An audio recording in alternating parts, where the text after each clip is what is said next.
ଆମେ ଆଜି ହୀରାଦେଇପୁର ଗ୍ରାମବାସୀ ବୃନ୍ଦ ମାନେ ସମସ୍ତେ ମିଶି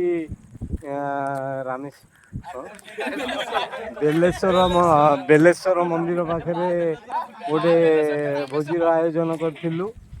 ଆଉ ବର୍ତ୍ତମାନ ନଦୀ ପାରି ହେଇକିରି ବର୍ତ୍ତମାନ ଆମେ ଆସି କୂଳରେ ପହଞ୍ଚିଛୁ। ଆଉ ବେଲେଶ୍ୱର ମନ୍ଦିର ମଧ୍ୟ ଗୋଟେ ପିକନିକ ସ୍ପଟ ଭଳି ଅସ୍ତରଙ୍ଗ ଏରିଆରେ ମଧ୍ୟ ପରିଚିତ। ଆଉ ସେଥିପାଇଁ ସରକାର ଯଦି ସଚେତନ ହେବେ ତାହେଲେ ରୋଡ଼ର ବ୍ୟବସ୍ଥା ଟିକେ କରିପାରିବେ। ଆଉ ପାଣିର ବ୍ୟବସ୍ଥା ଟିକେ କଲେ ସେଠାରେ ଭଲ ଯେ ଇଏ ହବ। ଇଏ ହେଉଛି ସେଇ ଯେଉଁ ମଝିରେ ଗୋଟେ ଅଛି ଦୀପ ଭଳି ସେଇ ଠାକୁରାଣୀଙ୍କ ଜାଗା।